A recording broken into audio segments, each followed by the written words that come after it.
Vraiment, j'étais tellement béni. Naliloba oyo papa Gabin, pasteur Nabiso, Pesaki Biso. À travers la parole de notre pasteur Gabin nous avait enseigné. Ezalaki parole moko ya kitoko. C'était une très bonne parole. Parole oyo ezobikisa. La parole qui guérit. Alléluia. Amen. Alobaki boye. Il avait dit ceci. Tolamuka.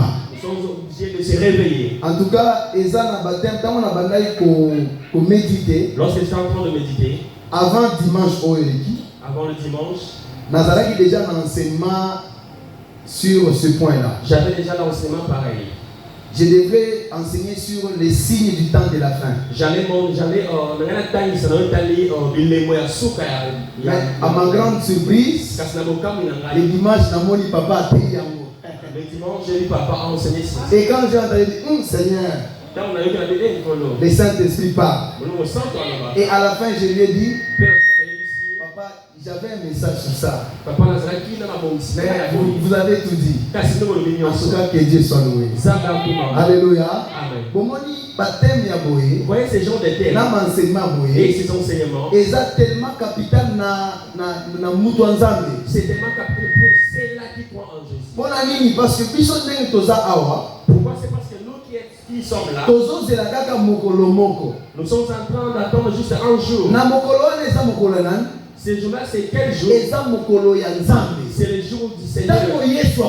Lorsque le Seigneur viendra. Alors, pour que les enfants de Dieu ne puissent pas oublier son avenue, ça demande qu'on puisse enseigner ce genre de prédication. Qu'on puisse enseigner qu'un jour Jésus-Christ viendra. Si on te protège que tu seras béni, ce n'est pas aussi mauvais. Parce que non, ce n'est pas aussi mauvais. Mais ce qui est important, est que chaque temps, qu'on puisse dire aux gens qu'ils ne puissent pas oublier, il y a un grand jour, la révélation de Jésus-Christ. Amen. Oui, il va revenir. Mais lorsqu'on va perdre ces enseignements, on commence à presser sur la bénédiction. Les gens seront bénis. Mais entrer au ciel, c'est le problème de suivre la parole de Dieu. Mettre ça en pratique. Là, vous allez voir que nous allons arriver. Alléluia. Voilà pourquoi j'aime de tels messages. Même quand déjà les péchés sur les robes, tout ça, j'aime vraiment ce genre des enseignements. Parce qu'en moi, je sens comme si, c'est-à-dire, donc ça me pousse de ne pas pécher. Donc là, je sens que Jésus peut revenir maintenant.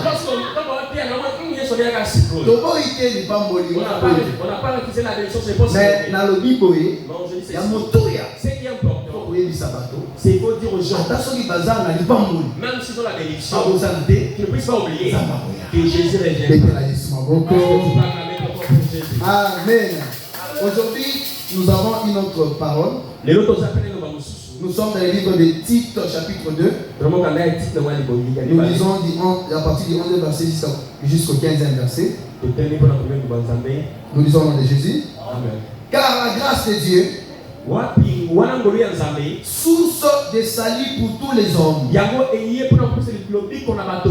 a été manifestée. Elle nous enseigne à renoncer à l'impiété et aux convoitises mondaines et à vivre dans le siècle présent selon la sagesse, la justice et la piété, en attendant la bienheureuse espérance et la manifestation de la gloire de Dieu, de notre Sauveur Jésus-Christ. Amen. Alléluia. Nous allons parler sur est-ce que notre thème c'est comme une question. La grâce abonde-t-elle le péché? Alléluia. Amen. C'est une question qu'on va se poser ce soir. Est-ce que la grâce abandonne-t-elle le péché? Ou la grâce fait que les péchés puissent prendre de l'ampleur? Alléluia. Amen. Nous allons voir la réponse ensemble selon les Écritures. Parce que si vous comprenez très bien, beaucoup de gens disent, et d'ailleurs j'ai déjà entendu par mes propres oreilles, quelqu'un qui dit ceci: non, nous sommes du temps de la grâce. Et si nous sommes du temps de la grâce, nous pouvons faire n'importe quoi. Est-ce que réellement la grâce est venue afin de nous pousser dans le péché? Ou soit la grâce est venue afin que nous puissions renoncer au péché? C'est là qui va faire notre débat de ce soir. Avant de débuter avec ces messages, j'aimerais faire un pas en arrière. Nous voulons d'abord voir dans le temps de l'Ancien Testament comment était cette grâce. Parce que aujourd'hui je vais prendre la grâce comme étant un pédagogue. Alléluia. La grâce comme un pédagogue. Si nous rentrons en arrière et que nous voulons comprendre la grâce, parce que du temps de Moïse, si nous regardons très bien, la grâce n'y était pas d'abord. Elle était cachée quelque part. C'était justement l'ombre des choses à venir quand on prophétisait. Mais la grâce était d'abord protégée quelque part. Et maintenant, pendant l'époque là, les enfants israélites et ainsi que Moïse, ils marchaient selon la loi que Dieu leur avait donnée. Selon le précepte que Dieu leur avait donné. Et c'était ça leur pédagogue. Nous allons lire pour bien comprendre. Parce que j'ai besoin que nous puissions bien comprendre tout. Galates 3, 24. Qu'est-ce que la Bible dit? Bible est à avant que la foi vînt, nous étions enfermés sous la garde de la loi, en vue de la foi qui devrait être relevée. Ainsi la loi a été comme un pédagogue pour nous conduire à Christ, afin que nous fussions justifiés par la foi.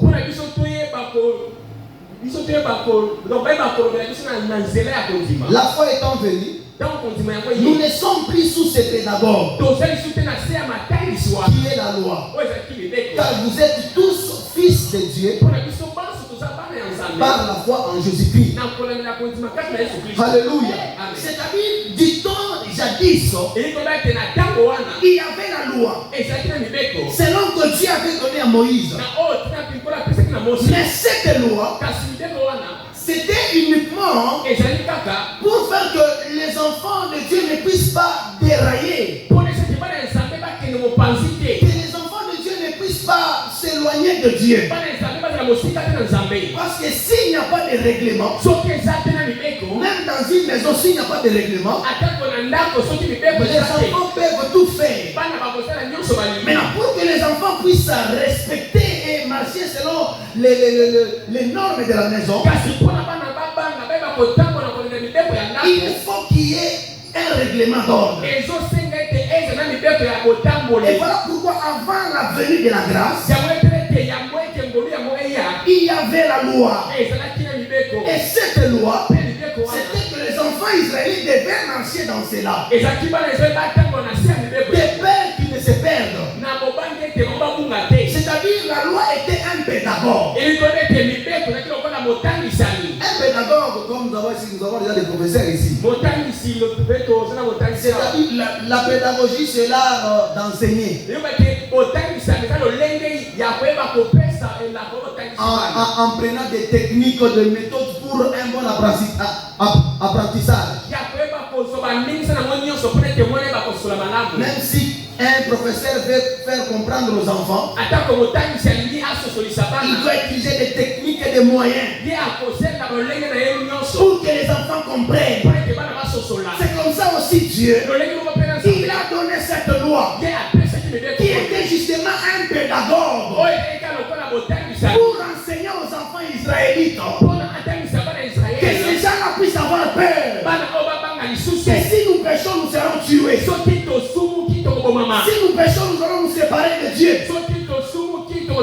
cette loi, il marchait selon cette loi. Alléluia. Mais il y a une conséquence. Parce qu'on se pose des questions. Pourquoi Dieu a voulu la grâce de la loi? Parce que réellement, en vérité, Dieu n'est pas trop dans la loi.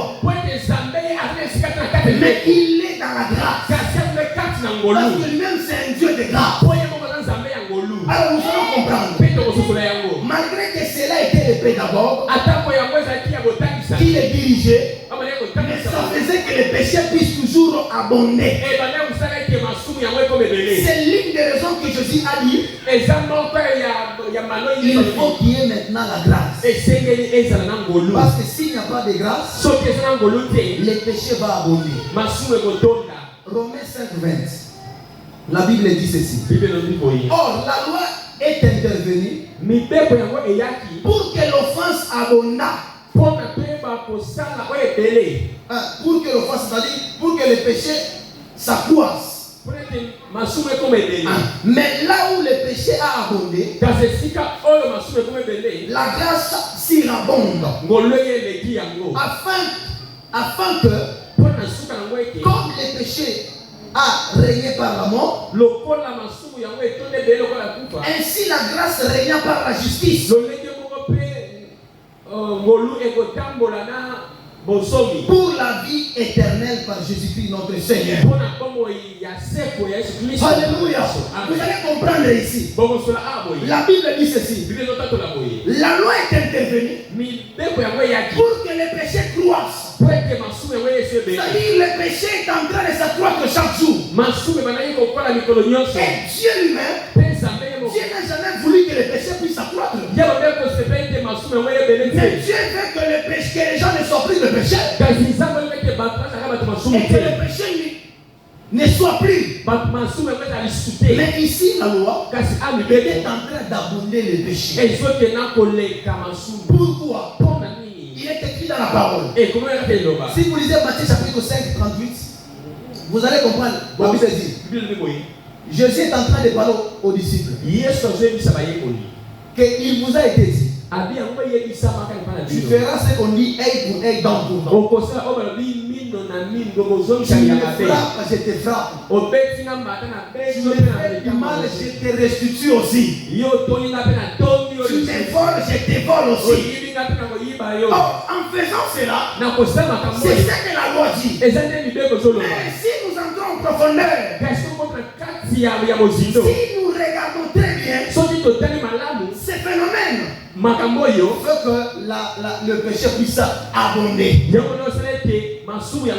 Parce que nous rendons le mal pour le mal. Tu me tapes, je te tape aussi. C'est ça la loi. Mais ça faisait que le péché puisse abonder. Voilà pourquoi Jésus a dit ceci. Il faut que la grâce puisse se manifester. Parce que là où on pouvait le mettre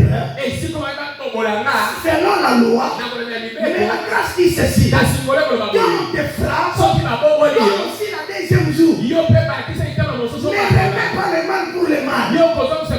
Parce que quand on ne remet pas le mal, c'est lui qui m'a frappé. Il a péché. Mais moi je me conserve plus. Je ne peux pas remettre. Mais selon la loi, je me donne, je te donne. Alléluia. Mettez la joie dans ma boca. Et c'est du fait que le péché puisse s'accroître.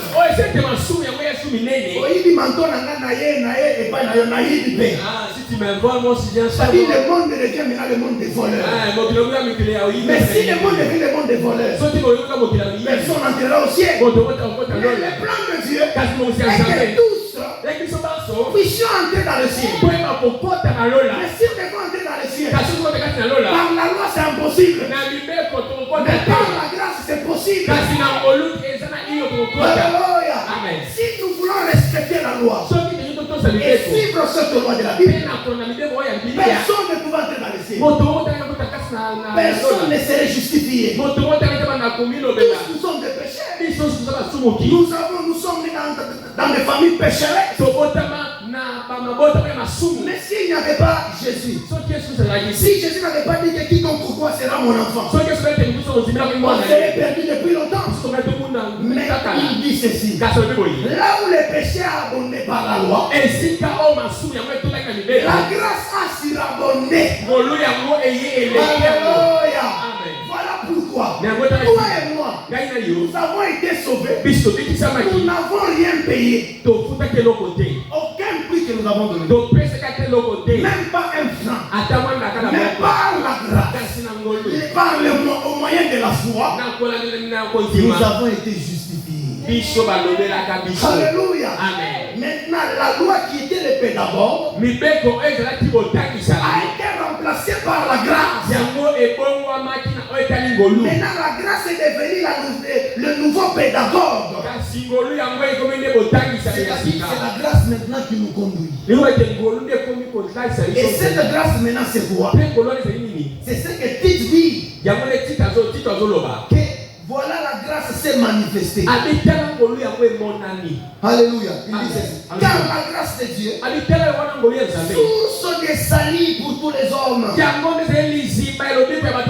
été manifestée. La Bible dit ceci: car Dieu a tant aimé les morts qu'il a donné son Fils unique, afin que quiconque croit en lui ne périsse point, mais qu'il ait la vie éternelle. C'est ça la grâce que Jésus a donnée. C'est ça la grâce que Dieu a donnée. Quiconque croit au Fils, il a la vie éternelle. Peu importe ton aligné, peu importe ta famille, mais si tu crois au Seigneur, directement tu seras sauvé. Oh, ce n'est pas égal à la loi. Alléluia. Mais la grâce nous a été donnée favorablement. Et cette grâce c'est Jésus-Christ. Alléluia. Parce que quand Jésus est venu, la Bible dit ceci: voici au moment opportun comment Dieu nous a aimés et nous a envoyé son Fils. Il est mort pour nos péchés. Il est mort pour nos péchés. Il a pris le fardeau afin que toi et moi puissions être justifiés. C'est par la grâce au moyen de la foi que nous sommes là. Alléluia. Mais maintenant cette grâce dans les plans de Dieu, est-ce que c'était que ça nous pousse au péché? Ou dans les plans de Dieu, c'était que le péché puisse croître comme la loi? La réponse est non. Alléluia. La réponse est non. Si la loi mène au péché, la grâce n'amène pas au péché. La grâce n'amène pas au péché. Mais la grâce amène au ciel. Alléluia. Là où la femme adultère, qu'on avait retrouvé dans les lits d'adultère, qu'on amena devant Jésus, on lui dit ceci: Jésus, Moïse nous a dit, si nous trouvons de telles femmes, nous devons les lapider, tuer. Cette femme aussi, nous allons la lapider, nous allons la tuer, parce qu'elle a commis l'adultère. Ça c'est la loi. Alléluia. Mais un jour Jésus a dit, ces gens ici, les pharisiens, sont encore dans la chair de Moïse. Ils sont encore dans la loi. Mais moi je suis déjà venu. La loi n'y est plus. Il leur a dit, si parmi vous personne n'a jamais péché, qu'il soit le premier à réalité, la loi fait que certaines personnes puissent se croire saintes, puissent croire qu'ils sont parfaits, alors que ce n'est pas ça. Mais la grâce, c'est reconnaître que je suis pécheur, mais j'ai été sanctifié par le sang de Jésus. Alléluia. C'est accepté. Je suis pécheur, mais j'ai été sauvé par l'amour de Jésus. J'étais perdu, mais j'ai été restitué. Je suis rentré dans le chemin, pas par ma force, mais au moyen de la grâce. Mais la loi, quand on te retrouve là-bas, on te tue. Mais la grâce, même si tu as tué, sont autour de lui, avec un cœur sincère, Dieu te pardonne. Alléluia. Amen. Il dit, s'il y a quelqu'un qui n'a jamais péché, qu'ils soient les premiers à jeter la pierre. La Bible dit, accusés par leur conscience, c'est compliqué. Nous voulons tuer, ajouter des pierres. La Bible dit, quand Jésus est écrisé par terre, il relève son visage. Il n'y avait plus personne. Ils ont compris que ce sont aussi des pécheurs. Alléluia. Amen. Ils ont besoin que Jésus puisse les sauver. Mais les garder la grâce. Jésus dit, femme, malgré qu'on t'a attrapé là-bas, il t'a dit, mais moi je te dis ceci, je ne suis pas venu pour les saints. Je ne suis pas venu pour les gens qui sont purs. Je suis venu pour les impurs, pour les voleurs, pour les impudiques, pour les gens qui font la cupidité, afin de les remettre dans le chemin. Même si on t'a attrapé, moi Jésus, je te pardonne.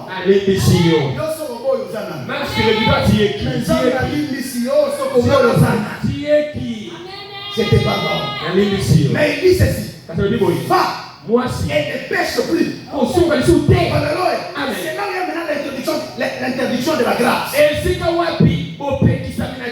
La grâce ne nous pousse pas au péché. Parce que Jésus même a dit, malgré que c'est la grâce, va, ne pêche plus.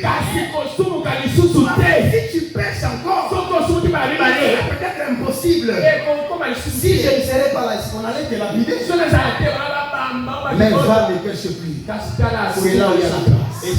La Bible dit qu'elle nous enseigne à renoncer à l'impiété et au convoitisme mondain.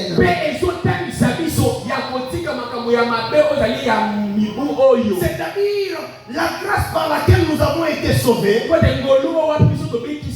nous pousse pas au péché. Le but principal, ce n'est pas que le péché puisse s'accroître, non. Mais c'est pour que le péché ne puisse y avoir de l'habitation dans l'homme.